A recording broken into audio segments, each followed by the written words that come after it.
رحمة للعالمين من المسجد الحرام إلى المسجد الأقصى من أرض فلسطين ليريه من آياته إبرة للناس أجمعين.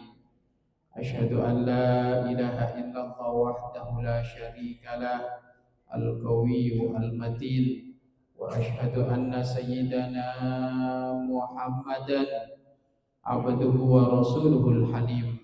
اللهم صل وسلم وبارك على سيدنا ومولانا محمد حبيب رب العالمين وعلى آله وأصحابه وذريته وأتباعه إلى يوم الدين. ويا ربنا ارحمنا ولا تعذبنا وانصرنا ولا تخذلنا وعافنا ولا تمرضنا وأكرمنا ولا تهنا وأثرنا ولا تؤثر علينا إنك على كل شيء قدير. ويا ربنا إنك عفو كريم تحب العفو فاعف عنا يا كريم. Amma ba'du. Ayahanda, ibunda yang dirahmati oleh Allah Subhanahu wa taala, terkhusus mobil khusus yang selalu kami muliakan, guru mulia kami Buya Yahya, yang mudah-mudahan Allah senantiasa mencintai beliau, memuliakan beliau, dan juga tidak lupa yang selalu kami cintai, kami hormati DKM Masjid Raya Andalas. Alhamdulillah, di pagi hari ini Allah karuniakan kepada kita untuk bisa bersilaturahmi, bertatap muka. Mudah-mudahan silaturahmi di pagi hari ini silaturahmi yang membuahkan cinta, membuahkan kasih sayang, sehingga di antara kita tidak ada hubungan apapun kecuali hubungan cinta karena Allah Subhanahu wa ta'ala. Tidak lupa para kiai, para guru, pembimbing umat yang saat ini ikut hadir.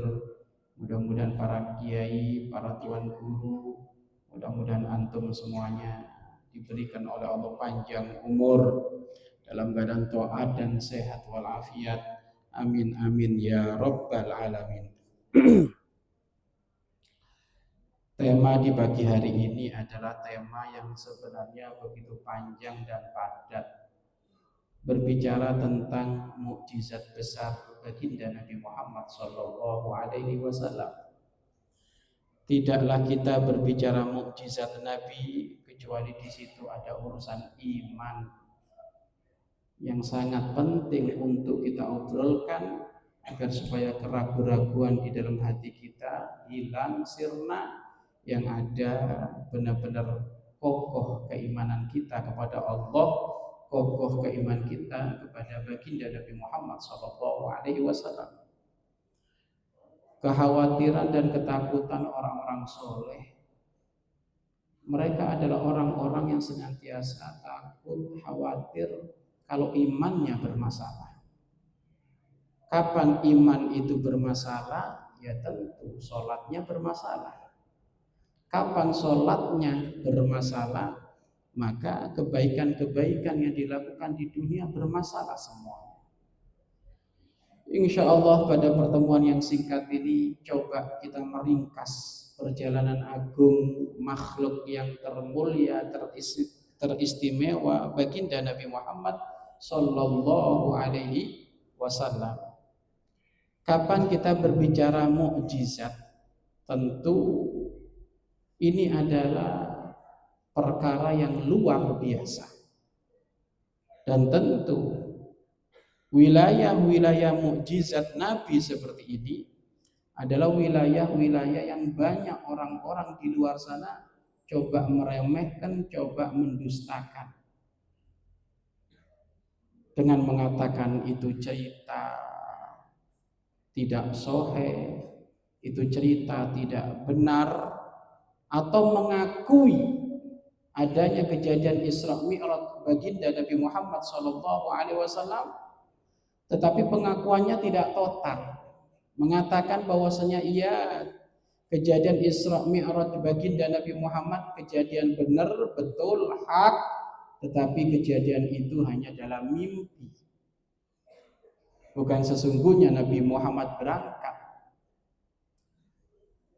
Dia memahami seperti itu mungkin dapat guru yang keliru atau bacaan yang keliru, sehingga gurunya bimbingnya keliru, bacanya keliru, ya pemahamannya keliru. Ditegaskan di dalam Al-Quran, subhanalladzi asra bi abdihi.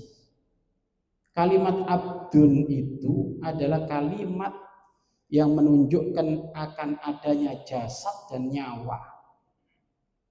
Jasad dan nyawa. Kalau ada manusia yang nyawanya sudah hilang alias mati, tinggal jasadnya tok, itu namanya mayit, jenazah. Atau jasadnya hilang, tinggal rohnya saja, maka itu dinamakan ruh. Harusnya subhanalladzi bi asra bi ruhi, bukan bi abdihi. Tapi kalimat bi abdihi, sepakat ulama ahli tafsir ini menunjukkan bahwasanya Nabi Muhammad itu berangkat jasad dan rohnya. Kemudian kalau Nabi Muhammad berangkat hanya dengan rohnya saja, seakan-akan mimpi, maka tentu untuk menampakkan kebesaran Allah kok coba melalui mimpi. Padahal di dalam ayat tersebut ditegaskan subhanalladzi asra bi abdihi lailan minal masjidil haram ilal masjidil aqsa alladzi barakna haulahu linuriyahu min ayatina. Tujuannya adalah memberangkatkan Allah kepada Nabi Muhammad jasad dan rohnya untuk menampakkan kebesaran Allah subhanahu wa ta'ala. Allah ingin menampakkan Allah maha bisa, Allah maha hebat, Allah maha segala-galanya. Jangankan Allah yang hebat maha segala-galanya, kadang manusia baru diberi kekuasaan oleh Allah, kekuasaan yang terbatas, kadang dia mudah mengatur kekuasaan tersebut, apalagi Allah yang kekuasaannya tidak terbatas. Maka kalau kita berbicara tentang Isra Mi'raj baginda Nabi Muhammad SAW, maka untuk memahami cerita Isra Mi'raj bukan difahami dengan akal mula-mula ini, bukan, tetapi fahamilah Isra Mi'raj itu dengan iman. Dengan iman. Kapan hati kita beriman kepada Allah, maka apapun yang terjadi kepada Nabi Muhammad di dalam Isra Mi'raj, maka kita mudah untuk mengimani, mudah untuk mempercayai. Hadirin hadirat pemirsa yang dirahmati oleh Allah Subhanahu wa ta'ala. Kalau kita suruh memilih, didahulukan akal ataukah iman? Tentu iman dong. Kapan iman sudah diutamakan daripada akal kita, maka setelah itu Allah akan buka kecerdasan akal kita untuk menyambungkan kepada iman kita. Bukan sebaliknya, akal dulu baru iman.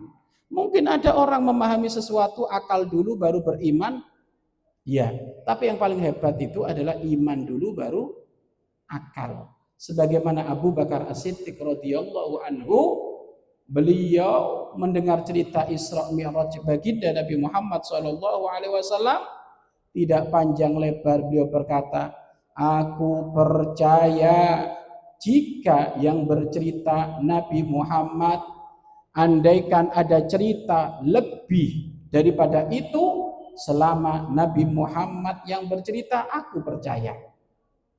Makanya kejadian Isra Mi'raj ini kejadian yang sangat luar biasa, yang oleh Nabi cerita ini diceritakan, disampaikan kepada umatnya waktu itu, tetapi penolakan begitu banyak. Penolakan begitu banyak, termasuk penolakan yang besar saat itu muncul dari seorang yang bernama Abu Jahal. Abu Jahal ini sosok orang yang paling ruwet, paling gak beres di dalam memahami Isra Mi'raj Nabi Muhammad. Makanya kalau ada di zaman ini gak percaya tentang Isra Mi'raj Nabi Muhammad, cek itu KTP-nya, jangan-jangan keturunan Abu Jahal itu. Orang ruwet itu kayak gitu tuh, iman gak bener itu. Dulu sudah ada itu. Abu Jahal orangnya ruwetnya parah. Datang kepada Nabi Muhammad, hari ini kamu dapat wahyu apa kamu? Abu Jahal itu setiap hari selalu minta kepada Rasulullah update, kamu dapat wahyu apa kamu? Nabi Muhammad orang yang hatinya bersih, ditanya terus wahyu setiap hari, walaupun nanti penolakannya besar-besaran dari Abu Jahal, tetap Nabi Muhammad husnudon, jangan-jangan Abu Jahal hari ini bertanya dengan sesungguhnya pengen segera masuk Islam. Maka diceritakan oleh Nabi Muhammad, Abu Jahal, aku tadi malam diberangkatkan oleh Allah dari Masjidil Haram ke Palestina, yakni Masjidil Aqsa. Kaget Abu Jahal. Loh, apa Muhammad ngomong apa kamu? Saya tadi malam diberangkatkan oleh Allah dari Masjidil Haram menuju Palestina, Masjidil Aqsa. Kapan kamu berangkat?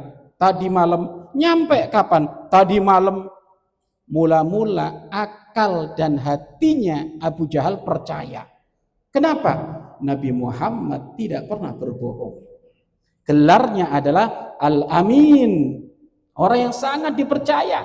Tidak pernah keluar satu ucapan, satu mulut, satu nafas dari mulut mulia Nabi Muhammad kebohongan nggak pernah. Beda dengan kita. Kita ini Bapak Ibu pasang status saja bohong, ya kan? Kita ini pasang status bohong kadang, ya kan? Ngomong sama tetangga bohong. Tapi kalau Nabi Muhammad nggak pernah berbohong beliau. Makanya di saat Nabi Muhammad bercerita seperti itu kepada Abu Jahal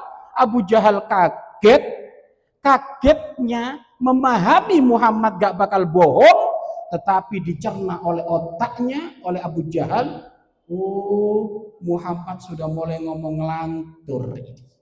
Muhammad sudah ngomong asal-asalan ini. Masa keberangkatan ke Masjidil Aqsa tadi malam, pulang juga tadi malam. Padahal orang-orang yang biasa jual beli, berbisnis dari Mekah ke Masjidil Aqsa itu biasanya perjalanan 40 hari 40 malam, ini kok cuma semalam.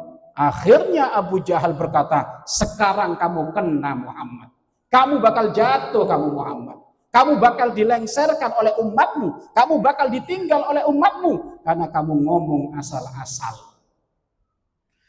Memang nasib Abu Jahal ini, minta dikasih wahyu, update terus setiap hari, pengen tambah ilmu dari Nabi, tapi tujuannya pengen menjatuhkan Nabi. Makanya hati-hati yang hadir majelis ilmu, kok pengen ngoreksi kiainya, pengen ngoreksi ustadznya, berarti KTP kedua keturunan Abu Jahal lagi itu. Hati-hati itu. Wah, ini apa chef ini? Coba ngomong apa tak koreksi. Pulang jadi Abu Jahal ya. Kan gitu. Datang ke majelis itu karena rindu ilmu. Datang ke majelis itu karena rindu kebenaran. Insaf pengen jadi orang soleh, bukan ngoreksi kiai ustadznya. Mungkin sekali kiai ustadz salah, tapi kalau tujuannya datang untuk pengen mengoreksi, maka itu sudah nggak benar. Akhirnya Abu Jahal berkata, Muhammad, kamu sekarang jatuh, kamu akan ditinggal oleh umatmu karena kamu ngomong ngelantur kamu. Akhirnya Abu Jahal mikir, siapa yang kira-kira tak sampaikan berita ini, tak ceritakan berita ini, yang sekiranya ingkar, dan kalau sudah ingkar pasti ditinggal oleh umatnya Muhammad. Artinya apa? Abu Jahal itu walaupun namanya Abu Jahal, bapaknya orang bodoh, tapi kalau urusan maksiat cerdas. Makanya tengok saja, kalau ada orang di zaman ini, giliran bab ibadah, itu kok nggak cerdas, tapi kalau bab maksiat cerdas, nah keturunannya lagi nih Pak. Ya kan?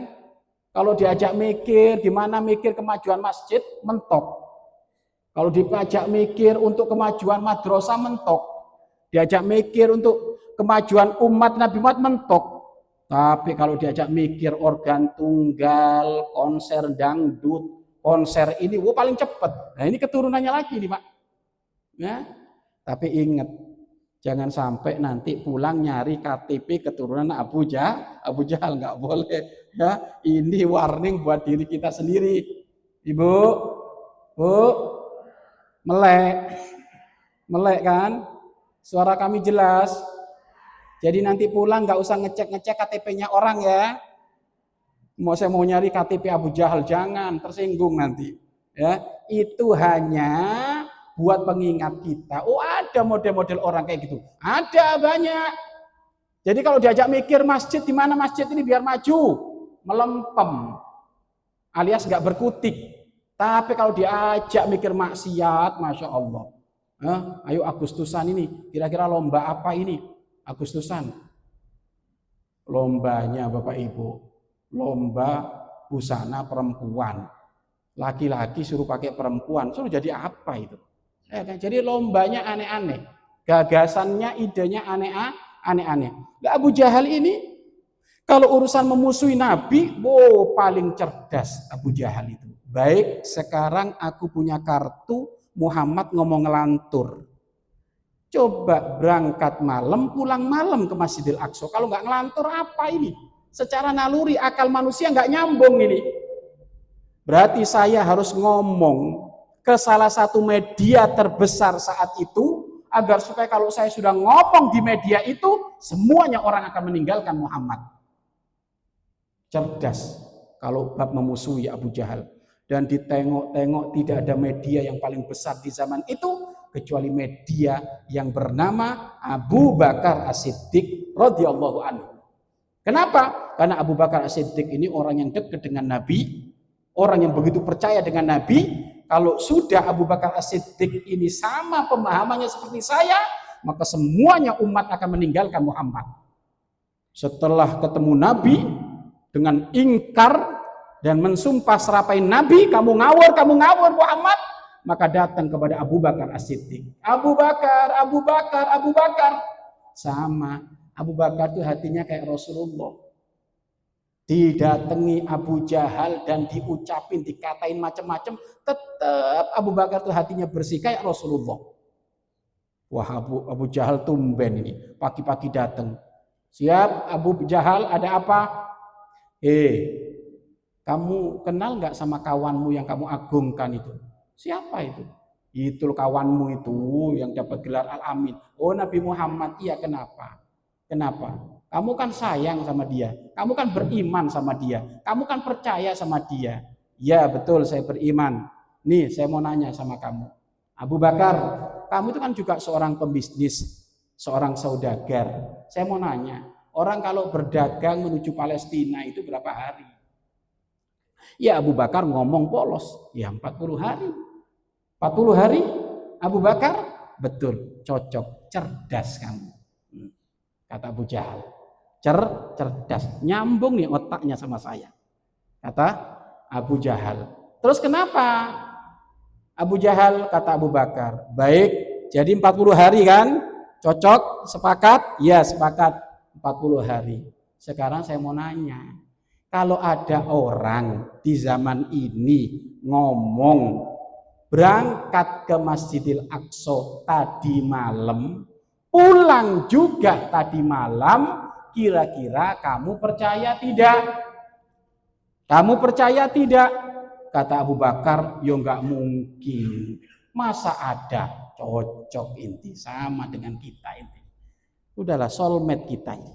Kata Abu Jahal. Soulmate kalau pengen ngerusak orang. Ya kan? Terus gimana? Baik, nggak percaya kan kamu? Ya nggak mungkin lah. Masa ada? Bener nggak percaya kamu? Ya nggak mungkin. Baik, tolong dengerin. Aku barusan ketemu kawanmu Muhammad itu, yang gelarnya Al-Amin. Barusan dia cerita bahwasanya dia ke Palestina tadi malam, pulang juga tadi malam. Ayo, gimana kamu wahai Abu Bakar As-Siddiq? Apa jawaban Abu Bakar As-Siddiq? Mula-mula Abu Jahal berharap jawabannya sama seperti jawabannya Abu Jahal. Tetapi ternyata Abu Bakar As-Siddiq orang yang cerdas. Benar, cerdas dohir dan batin. Tiba-tiba Abu Bakar berkata, Abu Jahal, kalau yang cerita Nabi Muhammad, jika ini kalimat muncul dari Muhammad, andaikan ada yang lebih gede daripada cerita ini keluar dari lidah beliau, aku percaya. Aku percaya. Langsung lemes Abu Jahal. Oh dasar, gurunya gila, muridnya lebih gila. Oh sudah dibilang tadi katanya nggak percaya, kok sekarang percaya? Akhirnya malu Abu Jahal pulang ini, sedih dia, kapok. Mau ngerusak Nabi, ya nggak bisa. Ya? Mau ngerusak Nabi nggak bisa. Ya? Mau ngerusak wasiat Nabi nggak bisa. Mau ngerusak pewaris Nabi nggak bisa. Nah sekarang Bapak Ibu, Masya Allah, banyak orang pengen menjatuhkan nama ulama. Namamu yang jatuh. Ya, jangan macam-macam dengan ulama, kiai, para habaib, ya, yang memfitnah mereka. Bukan mereka yang terfitnah akan jatuh, nama mereka tetap harum karena mereka sambung kepada nama yang teragung, nama yang sangat besar, yaitu nama baginda Nabi Muhammad Sallallahu Alaihi Wasallam. Lemas Bapak Ibu pulang, Bapak Ibu, aduh, gimana ini Abu Bakar kok malah percaya ini?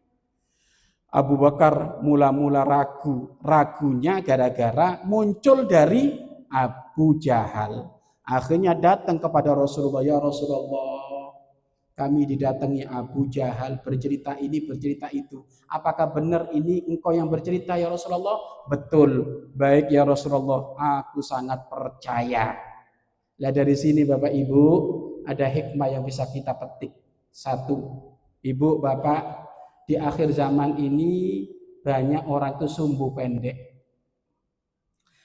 Ya, di fitnah sini udah kebakar musuh-musuhan. DKM dengan DKM gak akur. Gara-gara ada fitnah yang dimunculkan. Kiai sama kiai gak akur. Ya kan? Kadang kiai sama kiai, kalau kiai satunya khutbah, kiai satunya mele Jumatan di mana? Kok bisa ada kiai kayak gitu? Masa kiai ustadz kalah sama tukang bakso? Tukang bakso itu duduk bareng, tukang ojek online duduk bareng sambil nunggu konsumen, aman mereka. Tapi kadang ustadz sama ustadz, kiai sama kiai duduk bareng gak bisa. Ya kan? Katanya apa? Itu ngerebut mimbarku. Itu ngerebut jatah masjidku. Loh, kok rebutan masjid? Masjid itu nggak usah direbut. Masjid itu digawangin bareng untuk maju, dimajukan bareng. Lah kok rebutan? Tapi ada memang yang memfitnah sehingga apa? Nggak akur. Maka, hei kiai ustadz, hei orang yang berilmu, pakailah ilmunya Abu Bakar As-Siddiq. Apa? Kalau ada orang mau menfitnah, tolong jangan mudah diadu domba, jangan mudah kemakan. Jadilah diri kamu kayak Abu Bakar As-Siddiq. Contoh, Bapak jamaah Masjid Andalas. Tiba-tiba pulang dari tempat ini Bapak Ibu ada yang ngomong, jamaah Masjid Andalas. Ini contoh ya. Ini contoh ya, contoh. Kamu tahu enggak? Kamu tahu enggak? Itu loh imamnya Masjid Jamaah Andalas itu imam, ini contoh loh ya, contoh. Ini imamnya katanya doyan makan riba. Contoh doyan makan riba. Coba telingamu harus bagaimana? Hatimu harus bagaimana?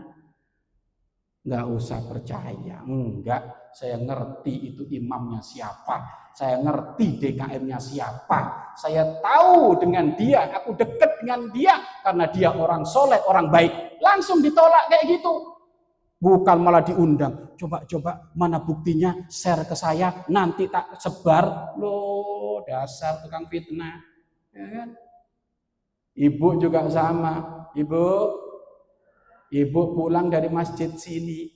Tiba-tiba ibu HP-nya ada yang nelpon. Assalamualaikum. Ini Bu Haji Najah.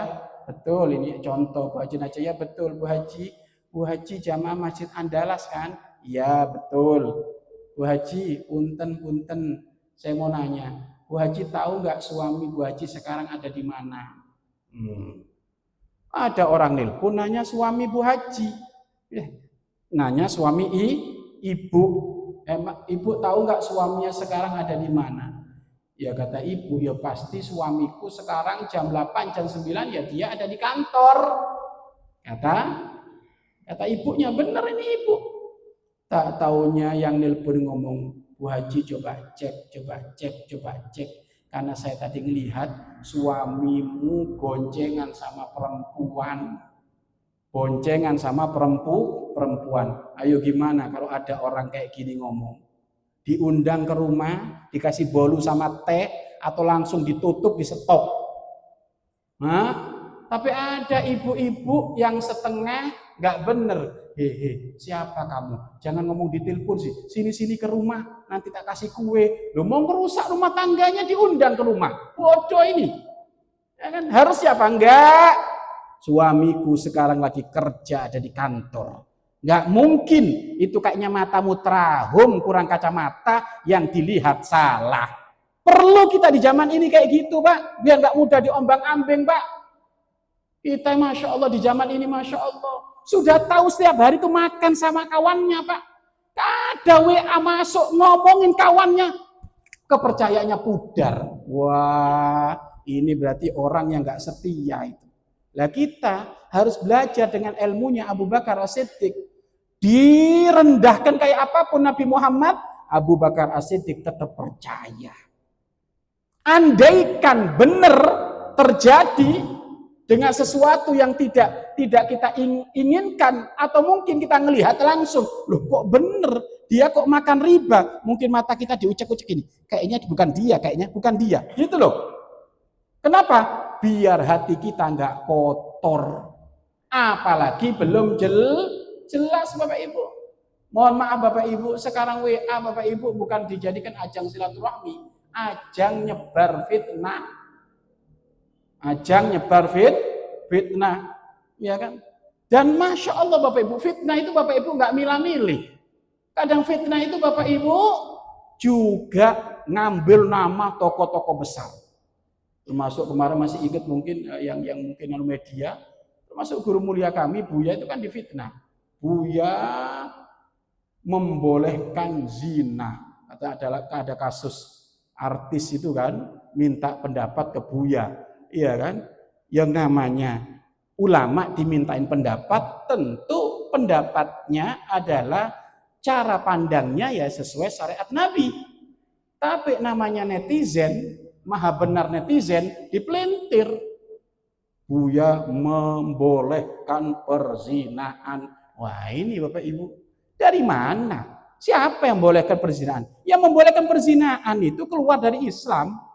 Mengzina haram kok diperbolehkan? Ya itu Bapak Ibu, dipelintar-pelintir Bapak Ibu. Makanya Bapak Ibu paling enak Bapak Ibu. Mana itu? Mana HP saya? Oh ya lupa. Paling enak itu Bapak Ibu, udah jangan sibuk dengan ini. Hada baridu syaiton. Ini tukang pak posnya setan ini. Kurangi megang ini Bapak Ibu. Ya kan? Ada lagi kadang ustadz kiai Bapak Ibu, ya kan? Nonton TikTok Bapak Ibu, yang ditonton perempuan buka aurat. Ya kan, sedang nyanyi-nyanyi, ustadznya gini-gini. Loh, mau nimba ilmu dengan kiai kayak gitu? Ustadz kayak gitu? Amanah kalau megang HP ini. Kalau ada yang buka aurat, tutup. Kadang bapak-bapak ubannya sudah, rambutnya sudah sekepala ubannya, tapi kalau melihat buka aurat masih melek. Ya kan? Ada orang kayak gitu, Ibu. Banyak. Bukan suamimu kan? Oh ya jangan loh, kalau suami jenengan Ibu kasih obat biar tidur itu suami kayak gitu itu. Ya iya loh, kan ada gimana Bapak Ibu, sudah tua Bapak Ibu ya kan? Kalau melihat TikTok perempuan nggak pakai atau perempuan pakai baju kurang kain itu masih mangguk-mangguk gitu. Wah, ajib ini orang ini. Insya Allah nggak ada di sini. Jamaah Andalas, insya Allah jamaahnya soleh soleha semuanya. Biasa bapak-bapak kayak gitu jauh, bapak-bapak dari Korut sana Pak. Korea Utara itu biasanya. Kalau di sini mah nggak ada. Ya Pak DKM ya. Sini mah soleh soleha. Kalau melihat HP-nya ada aurat, di skip, ya kan? Nyari ceramah. Wah ini bagus ini. Ya, makanya ibu ini kurangi Bapak Ibu. HP ini dikurangi. Kami nggak megang HP Pak, kecuali kami mantau media kami. Ya, kami lihat media kami itu saja. Media guru-guru kami. Ya, dijadikan ajang silaturahmi ya penting. Tapi selebihnya Bapak Ibu kalau kita nggak milah-milih Bapak Ibu, aduh bahaya Bapak Ibu. Dan hebatnya HP ini Bapak Ibu, hebatnya HP ini Bapak Ibu akan nyetir hidupnya orang. Akan nyetir hidupnya orang. Coba anak yang ketagihan HP, bagaimana? Hidupnya dikontrol oleh HP. Jadi bukan dia memiliki HP, tapi dia dimiliki oleh HP. Bukan dia yang kontrol HP, tapi dia dikontrol oleh HP. Ya kan? Pulang dari masjid Bapak Ibu, subuh, duduk di depan rumahnya, HP sama kopi Bapak Ibu, dikontrol dia sama HP. Ya kan? Dan kalau sudah megang HP Bapak Ibu, Masya Allah ini, nggak cukup 1 menit Ibu, ngomongnya 5 menit lewat 5 jam. Sampai Qiyamul Lail ngilang. Ya kan? Qiyamul Lail ngilang gara-gara HP. Maka kurangi megang ini, ya. Kurangi megang ini. Sudah gitu Bapak Ibu, ternyata HP ini Bapak Ibu kalau ditengok-tengok Bapak Ibu, HP itu akan mempengaruhi manusia, ya kan? Dengan wilayah gengsi-gengsian, sombong-sombongan. Ada satu HP Bapak Ibu harganya jutaan. Harganya jutaan. 11 juta, 15 juta, 20 juta. Padahal Bapak Ibu tujuannya pakai HP ini kan silaturahmi. HP yang 700 ribu, 500 ribu itu cukup dipakai silaturahmi, tapi kadang orang nggak puas beli, tapi belinya pengen yang 20 juta. HP saya juga mahal Pak. HP saya mahal lipatan. Tapi alhamdulillah saya nggak beli, saya dikasih orang. Saya dikasih orang Bapak Ibu. Ya tak pakai. Kalau saya suruh beli ya beli yang biasa saja. Atau kalau memang mau beli bagus ya paling tak pakai untuk media. Loh, tapi ada orang Bapak Ibu Masya Allah kerja jadi karyawan, dia nabung Bapak Ibu dikira nabung untuk ibadah, duitnya nabung hanya untuk beli HP. Ya kan? Padahal Bapak Ibu HP dengan yang mahal sama yang murah, tujuan silaturahminya sudah dapat. Tapi kadang Bapak Ibu disetir oleh merek. Ya kan? Makanya bahaya ini. Baridu syaitan ini.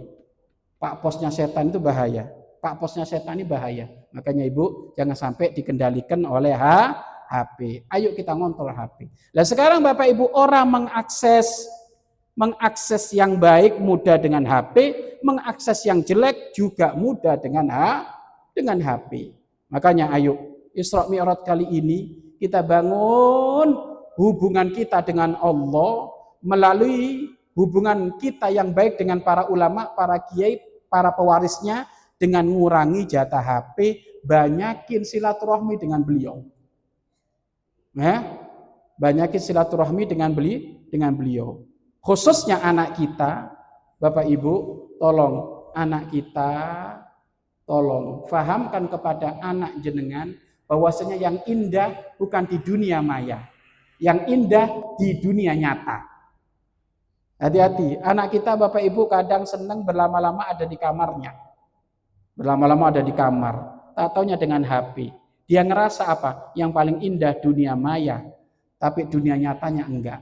Tapi Anda harus menjadi orang tua cerdas. Yang indah dunia nyata, bukan dunia maya. Maka tolong, wahai bapak, ibu, tolong jadikan sikapmu kepada anakmu indah. Akhlakmu bagus. Sehingga apa? Anakmu akan membandingkan yang nyata jauh lebih bagus, lebih indah daripada yang maya. Tapi kalau kelakuan orang tua kepada anaknya jelek, makanya tolong, hei bapak ibu, kalau ngomong di hadapan anak, ngomongnya santun, lembut, ya. Khususnya kalau anak itu dapat kemajuan, anak bisa menghafal ini, menghafal itu, tolong kasih hadiah lah, walaupun seberapa hadiahnya. Tapi tanda terima kasih, sehingga apa? Ternyata hubungan secara nyata di dunia jauh lebih indah, lebih bagus daripada hubungan di dunia maya. Tapi kadang itu anak bapak ibu nggak menemukan keindahan di dalam rumah tangganya. Bapaknya nempeleng ibunya, ibunya ngomong ke bapaknya bentak-bentak, ketemu kakaknya juga sama. Akhirnya dia sepakat, lebih indah dunia maya daripada dunia nyata di dalam keluargaku. Keluargaku berantakan. Jangan, para ibunda, tampakkan dunia nyata yang ada di keluargamu indah, penuh sopan santun, penuh kemuliaan. Baik, kembali lagi kepada Isra Mi'raj tadi itu. Maka kita ambil hikmahnya Bapak Ibu, kalau kita mau ada yang memfitnah, maka telinga kita harus tebel, hati kita jangan mudah percaya, pakai ilmunya Abu Bakar As-Siddiq. Ya kan? Memang Bapak Ibu mungkin kita ada keraguan, karena yang ngomong saat itu Abu Jahal kayak Abu Bakar, maka keraguan itu segera kita tutup, tabayun dengan orang yang saat itu namanya dicatut. Sekarang Bapak Ibu kadang orang sudah nggak main tabayun Bapak Ibu. Ini buktinya ada. Padahal bukti itu adalah fitnah. Nah kalau sudah di akhir zaman modelnya kayak gini Bapak Ibu, nyari orang akur susah. Nyari orang akur susah. Ibu, saya mau nanya. Ibu, tolong dijawab ya. Kalau nanti ibu pulang dari masjid ini, tiba-tiba ada orang yang WA, ngomong ke ibu, Bu, suamimu nikah lagi. Percaya enggak? Percaya enggak? Tidak percaya. Lebih percayanya kepada siapa? Kepada suami. Berarti nanti suami kalau pulang dimarahin atau dimuliakan? Dimarahin apa dimuliakan? Tetap dikasih nasi goreng pedes atau nasi goreng indah? Kadang gitu Bapak Ibu, baru di WA saja, was nanti tak kasih cabai biar mencret. Itu nggak boleh ya. Padahal itu belum tentu benar ya. Jadi ibu, rumah tangga itu dijaga keawetannya. Dengan cara apa? Ngurangi berita-berita yang nggak perlu. Ya, ngurangi berita-berita yang nggak perlu. Pak, Bapak, kalau nanti ada WA Pak, muncul ada di HP-mu, istrimu pulang digonceng orang, percaya nggak Pak? Tidak percaya. Kenapa? Karena istrinya orang amanah, ahli sholat, ya kan? Ya boleh percaya, iya, dibonceng kakaknya sendiri, ya kan? Jadi harus diperangi kayak gitu Bapak Ibu. Dan juga termasuk Bapak Ibu, termasuk ini. Jangan biasa fudul pengen tahu isi HP suamimu. Nggak usah. Ya. Kenapa? Kamu takut dikageti dengan hal-hal yang nggak perlu. Kadang itu ada Bapak Ibu, suami itu punya kawannya itu biasanya guyonan Ibu. Iya kan? Kawannya guyonan. Padahal itu Bapak Ibu temen kerjanya di kantor. Tapi kadang assalamualaikum yang sehat gitu. Lah ini kalau jenengan baca, asal baca apa nggak kaget coba? Makanya istri soleha itu tandanya istri yang nggak fudul. Fudul itu apa Bapak Ibu? Fudul itu kurang kerjaan, ngecek HP-nya suami. Wah itu biang nanti jadi istri kagetan. Ya udah biarin. Ya HP-nya suami biar dia sudah sibuk dengan urusan HP suami. Nggak usah dicek-cekin gitu Bapak Ibu. Percaya dan ingat Bapak Ibu, kalau suamimu nggak amanah alias dolim, apakah Allah tidur? Apakah Allah tidur? Suami yang dolim Bapak Ibu kira-kira dihukum oleh Allah? Dihukum oleh Allah atau enggak? Ya dihukum, nyantai aja Ibu. Ya kan gitu. Jadi hidup rumah tangga itu indah itu Bapak Ibu kalau diserahkan kepada Allah. Saya yakin percaya suamiku orang amanah. Loh kalau nggak amanah, jangankan suami kita, siapapun yang nggak amanah nggak bakal selamat. Wong nggak amanah. Maka nyantai Bapak Ibu. Jadi hidup itu enak, tenang Bapak Ibu. Tapi kalau ini nontonnya HP-nya, awas ya tak sadap HP-mu, waduh capek nanti. Iya kan? Sudah. Kita nitip suami kita kepada Allah. Kalau sudah suami kita rajin sholat, insya Allah amanah. Bayangkan Bapak Ibu, bayangkan. Jenengan gak percaya sama istri. Bapak atau istri gak percaya sama suami. Ditelepon jam 10 siang Bapak Ibu gak ngangkat-ngangkat Bapak Ibu. Karena dia gak percaya Bapak Ibu, akhirnya pikirannya, duh ngapain ini? Ngapain ini? Aku nggak diangkat-angkat, jangan-jangan yang nelpon kemarin bener ini. Nah, capek nggak hidup kayak gitu? Capek. Tapi kalau orang Bapak Ibu percaya sama pasangannya, ngerti pasangannya orang soleh, Bapak Ibu, kalau HP-nya nggak diangkat, kayaknya lagi sholat duha, kayaknya lagi ketemu kawannya bisnis, kan enak. Makanya biasakan Bapak Ibu menguatkan rumah tangga dengan ngurangi berita-berita masuk ke telinga kita, ya, kurangin.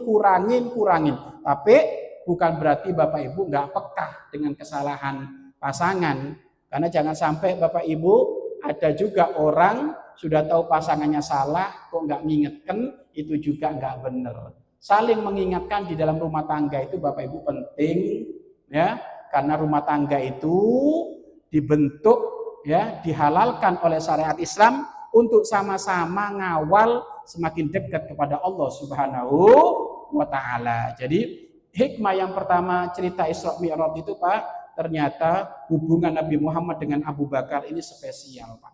Spesial sekali. Makanya Bapak Ibu, sekarang ada akidah nggak benar. Namanya akidah Syiah. Itu memusuhi Abu Bakar, memusuhi Umar. Sholatnya bukan 5 waktu, sholatnya cuma 3 waktu. Larinya ke Iran sana, memusuhi para sahabat, ya, memusuhi Abu Bakar As-Siddiq, mengatakan Abu Bakar As-Siddiq ini berhala-berhala Yahudi, ya, menyisipkan anaknya Aisyah, ya kan, untuk menikahi Nabi Muhammad agar supaya ngerebut tahta singgasananya Nabi Muhammad. Ini macam-macam Bapak Ibu loh. Orang sehebat Abu Bakar As-Siddiq masih di framing nggak benar oleh mereka. Padahal Bapak Ibu, Anda kalau pengen percaya Abu Bakar orang soleh ataukah enggak perlu dalil-dalilan. Mungkin kalau jenengan mau nyari dalil, jenengan nggak pernah belajar kitab kuning, ya kan, nggak pernah belajar usul hadis, usul fikih, ini agak susah. Minimal Bapak Ibu, Anda kalau pengen tahu Abu Bakar orang soleh ataukah tidak, minimal Anda cek kuburannya dekat siapa.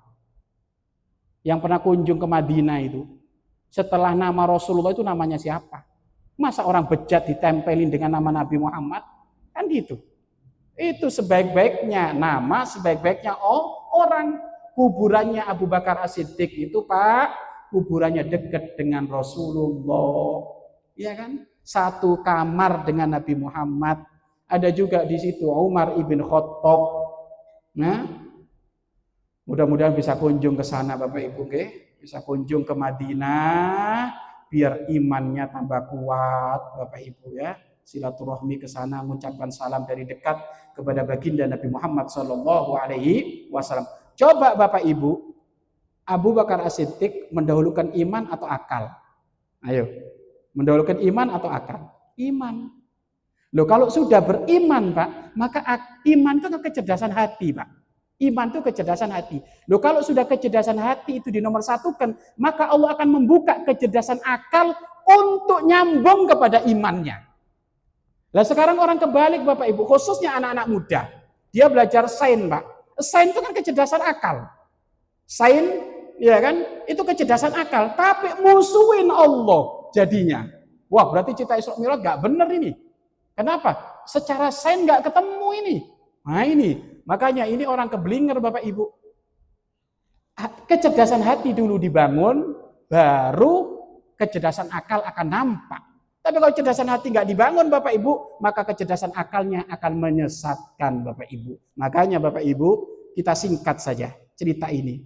Dari Nabi Muhammad berangkat, sebab musababnya karena saat itu berada di tahun kesedihan, ditinggal oleh orang-orang yang dicintai beliau. Kemudian beliau dipanggil oleh Nabi Muhammad untuk berangkat menuju Isra Mi'raj, memakai kendaraan buruk. Kendaraan buruk ini Bapak Ibu istilah bahwasanya nanti akan ada kecanggihan teknologi. Kecanggihan teknologi. Dan setelah keberangkatan pakai buruk, ketemu dengan para nabi di Masjidil Aqsa, naik ke langit pertama, kedua hingga ketujuh, hingga ke Baitul Ma'mur, hingga ke Sidratul Muntaha, barulah bertemu dengan Allah, ya, barulah bertemu dengan Allah Subhanahu wa taala, dan setelah bertemu dengan Allah mendapatkan hadiah sholat. Ini kan cerita yang biasa diceritakan oleh para ulama, para kiai, para habaib. Sekarang coba cerita ini dibalik. Apa? Dengan sholat kamu akan bertemu dengan Allah. Karena Nabi Muhammad sebelum dapat hadiah sholat bertemu dengan Allah. Pembahasan pertemuan Allah dengan Nabi Muhammad pembahasan panjang ini. Ahli sunnah wal jamaah sepakat bertemunya bukan secara kacamata manusia kayak gini, enggak. Bertemunya dengan kacamata hati, kacamata keimanan, bukan bertemu seperti ini.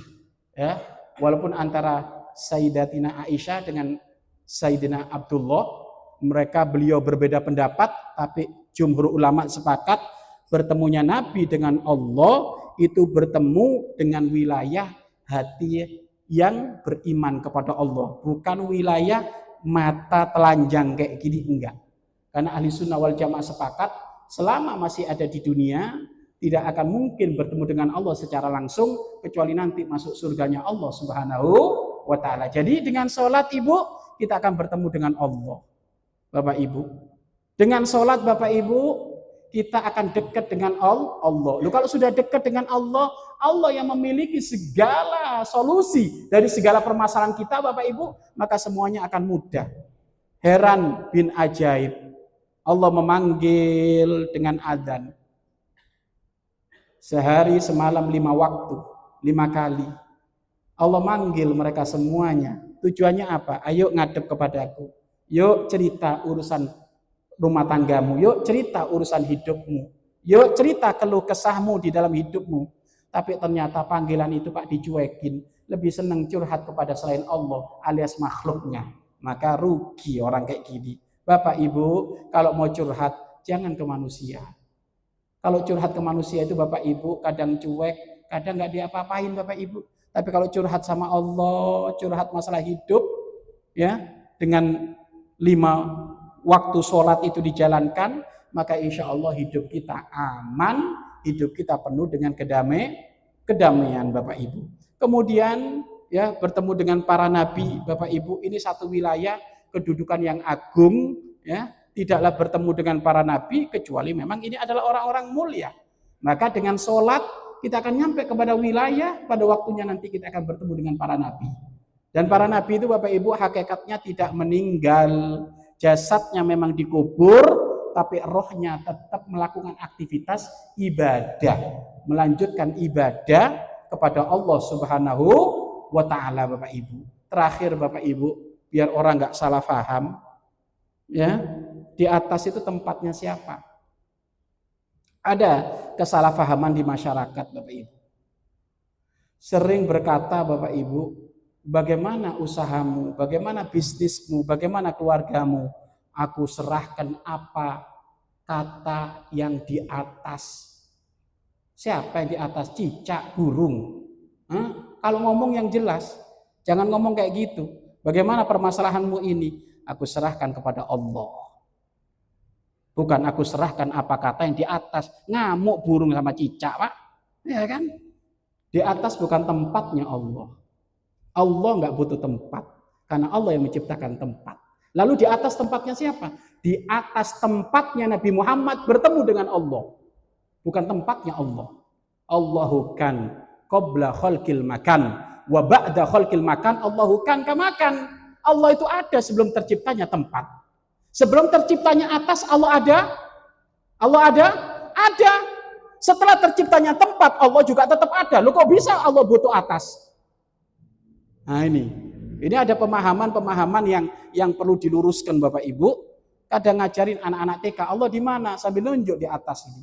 Loh, siapa yang butuh waktu? Masa Allah yang menciptakan waktu butuh waktu? Masa Allah butuh masa? Wong Allah yang menciptakan masa. Kalau menanya Allah di mana, itu layaknya bukan untuk Allah, untuk Pak DKM Masjid Andalas. Pak DKM lagi mana? Di mana Pak DKM itu layak karena beliau makhluk. Tapi kalau untuk Allah nggak layak lah. Nggak layak. Allah tidak butuh tempat karena Allah yang menciptakan tempat. Lalu Allah di mana? Loh, kalimat di mana itu bukan layak untuk Allah. Kalimat di mana itu layak untuk makhluknya. Abah Chef sekarang di mana? Sekarang ada di Padang. Nanti ada di mana? Ada di Lampung. Nah itu Abah Chef, makhluknya Allah. Tapi kalau Allah tidak terikat dengan waktu. Tuhan kok terikat dengan waktu. Allah yang menciptakan waktu. Lah biasanya muncul pertanyaan ini Bapak Ibu dari anak-anak kecil. Umi, aba, Allah ada di mana? Ya kan? Ibu, bapak jawab, Allah tidak ada di mana-mana. Karena Allah yang menciptakan mana-mana. Bingung itu anak. Namanya anak kecil Ibu. Ya kan? Maka cara jawabnya bukan kayak gitu. Kamu bertanya tentang Allah, Nak? Betul. Nak, Allah Maha mendengar. Allah Maha melihat. Makanya kamu kalau malas-malesan sholat subuh, Allah tahu. Nah, gitu caranya. Ya? Nah, jadi ya di atas tempatnya siapa? Tempatnya Allah. Tempatnya Nabi Muhammad bertemu dengan Allah. Coba, Ibu, masjid ini kan dikatakan rumahnya Allah. Maksudnya apa? Allah nongkrong di sini. Allah tinggal di sini. Lu masa Allah butuh masjid? Bukan. Rumahnya Allah itu maksudnya Ibu, di situ tempat Allah mengkabulkan doa hamba-hambanya yang pengen ketemu dengan Allah, pengen dapat pahala, itu di rumahnya, yaitu di masjid. Ya. Jadi Allah tidak butuh tempat karena Allah yang menciptakan tempat. Allah tidak butuh waktu karena Allah yang menciptakan waktu, Bapak Ibu. Ya, jelas. Insya Allah nanti pulang pemahamannya dalam urusan akidah semakin kuat. Ya, ada Allah memiliki sifat mukhalafatul hawadisi. Allah itu berbeda dengan makhluknya. Maka jangan disamakan Allah dengan makhluknya. Ya. Ada sampai dalam derajat mujassima, menjasadkan Allah. Sudahlah, Allah di atas, sudah di atas. Ya, nggak usah nanya-nanya, pokoknya di atas Allah. Nah, kalimat-kalimat kayak gini, kalimat yang tidak perlu disampaikan, khawatir salah paham, akhirnya menjasadkan Allah sebagaimana hambanya. Makanya diam-diam ada orang menyembah berhala di dalam otaknya. Kenapa? Karena dia membayangkan Allah macam-macam. Ya, Allahu Akbar, Allah Maha Besar. Lebih besar dari Masjid Andalas, lebih besar dari diam-diam dia menyerupakan Allah dengan makhluknya seperti itu. Kekuatan iman yang benar itu Bapak Ibu, kalau Anda sudah tidak bisa menyamakan Allah dengan makhluknya, itu baru benar. Kalau kita sudah mentok nggak bisa menyamakan Allah dengan makhluknya, itu iman yang benar. Makanya dikatakan oleh Al-Imam Nawawi Al-Bantani di dalam kitabnya, kita Bapak Ibu punya imam, punya ulama besar-besar Bapak Ibu. Imam Nawawi Al-Bantani orang Banten, beliau Bapak Ibu menjadi ulama besar di Timur Tengah. Bahkan julukannya namanya Sohibung Ulama Hijaz. Yang memiliki ulama Hijaz, pemimpin ulama Hijaz Timur Tengah di zaman itu Imam Nawawi Al-Bantani. Ya, tapi generasi kesini pada goblok apa Bapak Ibu, malas belajar kayaknya. Ya kan? Dulu mah generasi mbah-mbah kita ini orang-orang hebat semuanya Bapak Ibu. Makanya Bapak Ibu, anaknya Bapak Ibu pondokin biar jadi orang alim, ya, biar ilmunya banyak Bapak Ibu. Imam Nawawi Al-Bantani beliau berkata bahwasanya belum sempurna imanmu kecuali meninggalkan 4 kalimat. Belum sempurna imanmu kecuali meninggalkan 4 kalimat. Yang pertama, ainallah, di mana Allah. Tinggalkan kalimat itu. Kedua, kaifallah, bagaimana Allah, ya kan? Kenapa? Karena pertanyaan ini untuk makhluknya. Ainallah, kaifallah, kemudian kamillah, berapa Allah, kemudian yang keempat, mata Allah, kapan Allah. Nah ini, belum sempurna imanmu kecuali meninggalkan 4 kalimat ini, kata Imam Nawawi Al-Bantani. Insya Allah Bapak Ibu ulang dari tempat ini, rajin sholat, karena dengan sholat Bapak Ibu kita bertemu dengan Allah. Kalau sudah bertemu dengan Allah, bawaannya adem, hidupnya adem, hidupnya lancar, puncaknya nanti bisa masuk surganya Allah. Tapi ingat Bapak Ibu, yang sholat jangan jenengan saja, cucunya juga diajak sholat, anak-anaknya juga diajak sholat. Biasanya kalau kuliah subuh Bapak Ibu, banyak yang sepuh-sepuh, yang muda-muda, wallahu a'lam bishawab. Tapi mulai sekarang, ayo putra-putrinya diajak ke masjid biar hatinya cerdas sebelum cerdas akal. Kalau sudah hatinya cerdas Bapak Ibu, dikasih duit, duitnya manfaat untuk kebaikan. Dikasih jabatan, amanah Bapak Ibu. Tapi kalau cerdas akal, hatinya nggak cerdas, dikasih duit, maksiat. Dikasih pangkat, jadi pejabat, korupsi, ngalor ngidul, nggak jelas. Maka utamakan kecerdasan hati. Nah, kecerdasan hati Bapak Ibu bimbingannya di masjid, madrasah, pondok pesantren. Makanya Bapak Ibu sekalian kami promo, paling aman di akhir zaman untuk mendidik putra putri kita pesantren. Itu paling aman Bapak Ibu. Kenapa? Karena di pesantren itu Bapak Ibu budayanya budaya positif, iya kan? Di pondok itu aman Bapak Ibu. Di pesantren Bapak Ibu anak kita 24 jam nggak main HP, 24 jam Bapak Ibu nggak nonton televisi. Di pondok itu berhari-hari aman Bapak Ibu. Tapi kalau di rumah Bapak Ibu, masya Allah, apa aja ditonton, ya. Makanya Bapak Ibu pondokin, anak-anak jenengan pondokin. Ada yang ngomong, bah, anakku sudah gede semuanya, bah. Gimana? Bikin anak lagi dikodok, dipondokin setelah itu, ya kan? Ngodok jadi, ya Allah saya ngodok karena saya punya 5 anak, nggak mondok. Saya punya anak lagi, tak kodok 5-nya itu, ya kan? Biar punya anak ada di pesantren. Alhamdulillah anak-anak kami di pondok semuanya, karena kami nggak bisa Bapak Ibu mendidik di luar pondok, itu nggak bisa. Karena di luar pondok ngeri Bapak Ibu, bahaya. Mudah-mudahan anak-anak kita menjadi anak yang soleh, soleha. Wallahu a'lam bishawab. Cukup? Atau ada pertanyaan? Biasanya saya ada pertanyaan. Satu orang bapak-bapak, satu orang ibu-ibu. Bertanya tentang Isra Mi'raj gak apa-apa. Monggo.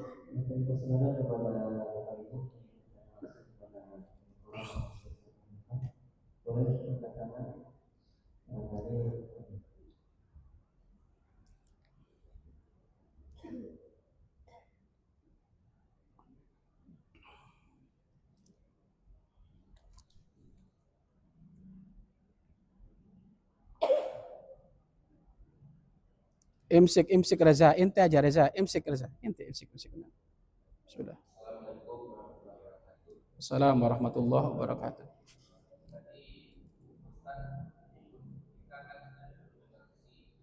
Yang keras Pak, suaranya Pak.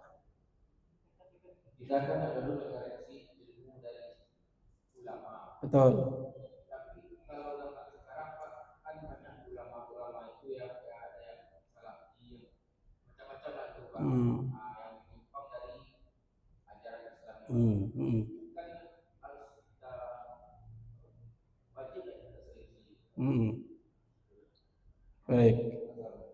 Assalamualaikum warahmatullahi wabarakatuh. Apa yang tadi kami sampaikan, jangan mengoreksi ulama. Yang kami maksud ngoreksi ulama tujuannya menjatuhkan. menjatuhkan. Menyeleksi ulama apakah perlu? Ya perlu, nggak apa-apa. Ya, makanya sebelum mendatangkan ulama ke masjid harus tahu dong siapa ulamanya itu. Nggak boleh kita asal-asal. Artinya gini loh, seleksi itu tanpa harus ngoreksi mereka di saat mereka ceramah. Cukup Abbas Saif. Ini contoh saya sendiri, saya nggak mau nyontohin ulama lain. Abbas Saif itu sudah, Abbas Saif sebelum datang ke sini cek aja Abbas Saif itu siapa. Abbas Saif itu bergurunya ke siapa? Buya Yahya. Buya Yahya itu ke siapa? Ke Habib Hasan bin Ahmad Baharun, pengasuh Dalwah di Bangil sana. Kemudian Buya Yahya itu mondok kemana? Ke Al-Ahqaf Yaman, Habib Abdullah Baharun. Sudah jelas, kan gitu. Makanya di saat nanti datang nggak perlu ngoreksinya itu sebelum beliau datang. Loh kalau di saat ngoreksi, di saat beliau ceramah, itu ngajak berantem, Pak. Makanya kalau tadi Bapak ngomong ada salafi, loh kok bisa kecolongan ke masjid? Gitu loh. Gitu kan? Atau Syiah, kok bisa kecolongan ke masjid? Harusnya dari awal sudah kedeteksi dong. Ini radarnya kemana ini? Oh ini orang liberal. Ya kan? Nah, kalau orang liberal, stop dong. Nggak boleh dia. Kan gitu. Jadi maksud kami, Abu Jahal itu Pak, Abu Jahal itu ngaji, tapi tujuannya ngoreksi Nabi Muhammad. Tujuannya apa? Pengen menjatuhkan biar Muhammad ditinggal umatnya. Gitu loh. Ya. Dan ingat Pak, Bapak kalau nyari Ustadz Kiai Habaib yang nggak salah sampai kiamat nggak bakal ketemu. Iya kan?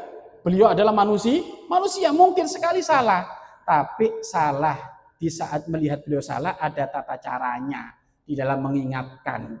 Iya kan? Kirim surat, kasih logo-logo yang gede, iya kan? Pak Kiai punten, Habaib punten, Ustadz punten. Tadi saya melihat kok makan pakai tangan kiri. Nah, gitu loh.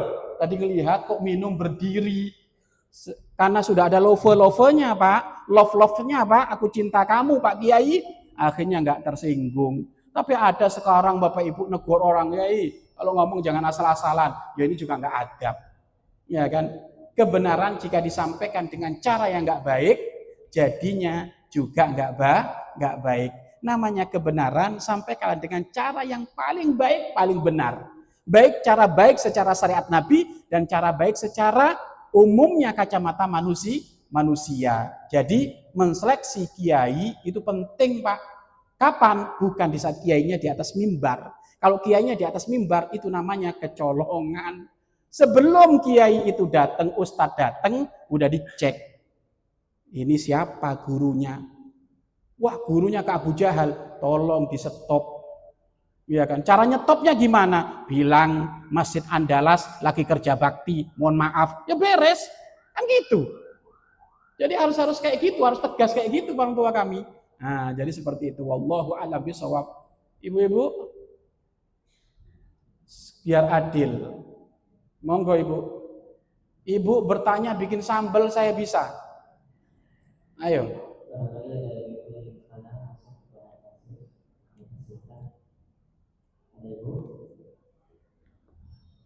Alhamdulillah nggak ada. Berarti aman berarti.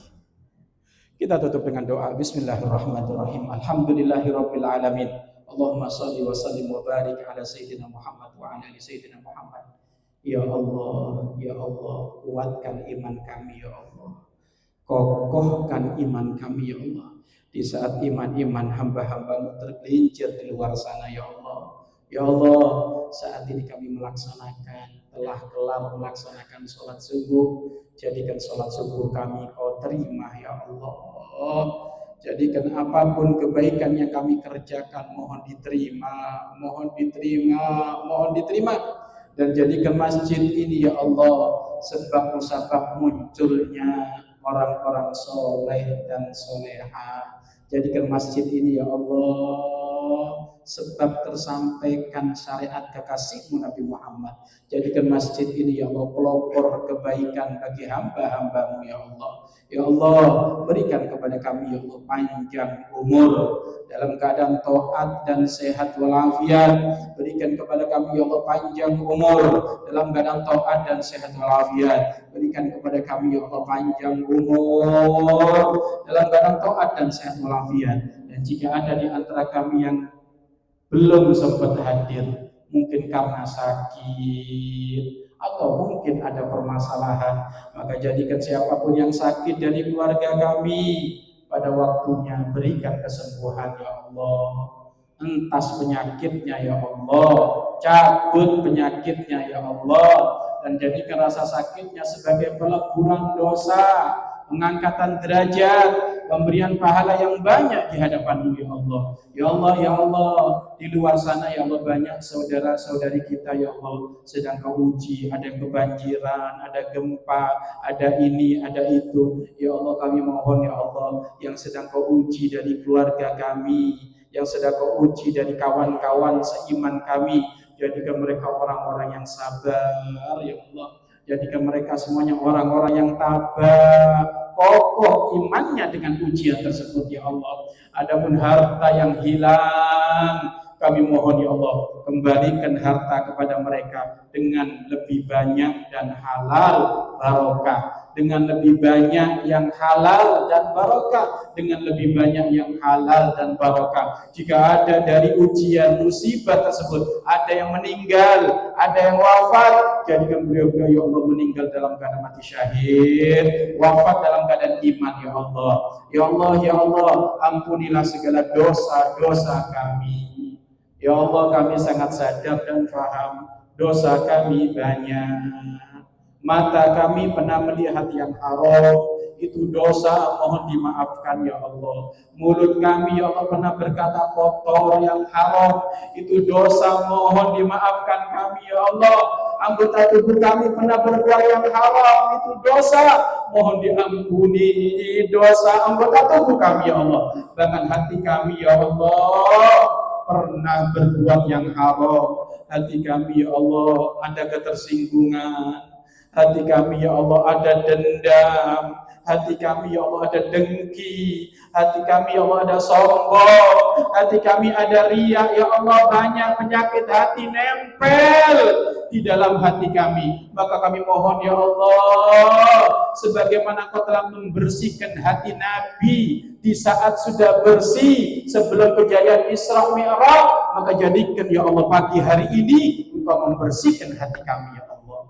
Bersihkan hati kami ya Allah dari sombong ya Allah. Yang sombong gantilah dengan tawadhu, merendah diri. Yang benci, yang hasud, yang iri hati, gantilah kecintaan dengan sesama ya Allah. Gantilah kecintaan dengan sesama. Yang ria, suka pamer di dalam amal. Kalau nggak ada orang nggak ibadah. Kalau sendiri ogah-ogahan ibadah, pamer ria, maka ya Allah barokah acara ini ya Allah. Jadi ikhlas ibadahnya ya Allah.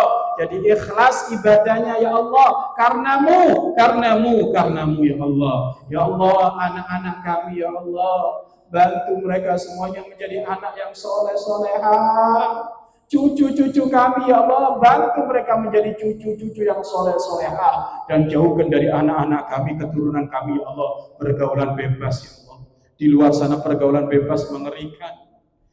Anak SD sudah kenal zina, anak SMP sudah kenal zina. Ya Allah, di luar sana sangat mengerikan. Mabuk-mabukan ada, perzinahan ada, obat-obatan terlarang ada, perjudian ada. Tetapi kami mohon ya Allah, tolong anak kami, santri kami, cucu-cucu kami, jauhkan mereka semuanya dari kemaksiatan tersebut ya Allah. Bimbing mereka semuanya ya Allah, terjaga dari kemaksiatan itu.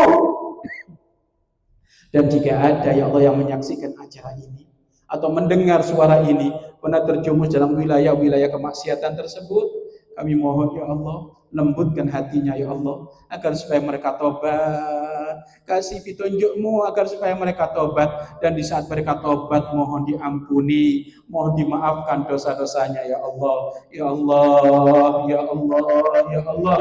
Sesungguhnya sepanjang usia nyawa kami di dunia, pada waktunya tetap kami akan Kau panggil, pada waktunya nanti tetap kami akan wafat ya Allah. Bahkan kalau kita tengok jasad kami semakin hari semakin melemah, rambut kami sudah semakin putih ya Allah, gigi-gigi kami ya Allah sudah mulai berjatuhan ya Allah, mata kami sudah mulai remang-remang, kulit kami sudah mulai keriput. Ini menunjukkan di dunia kami tidak abadi ya Allah. Tetapi kami mohon ya Allah, jika nanti setelah panjang umur, amal kebaikan kami banyak cukup, jika nanti Engkau akan memanggil kami, jika nanti Engkau akan mewafatkan kami mohon wafatkan kami semuanya kelak dalam keadaan husnul khatimah, dalam keadaan iman, hati dan lidah kami mampu mengucapkan kalimat agung dan mulia, la ilaha illallah Muhammadur Rasulullah, la ilaha illallah Muhammadur Rasulullah, la ilaha illallah Muhammadur Rasulullah sallallahu alaihi wasallam. Rabbana atina fid dunya hasanah wa fil akhirati hasanah wa qina adzabannar. Wa sallallahu ala sayyidina Muhammadin nabiyil ummi wa ala alihi wa sahbihi wa baraka wa sallam. Walhamdulillahi rabbil alamin. Al-Fatihah. A'udzubillahi minasyaitonir rajim. Bismillahirrahmanirrahim. Maliki yaumiddin. Iyyaka na'budu wa iyyaka nasta'in. Ihdinas siratal mustaqim. Suratul ladzina an'amta 'alaihim ghairil maghdubi 'alaihim waladdallin. Amin ya rabbal alamin. Masyaallah, syukron, terima kasih, mohon doa, mohon dimaafkan selalu kami. Wabillahi taufiq wal inayah. Wassalamualaikum warahmatullahi wabarakatuh.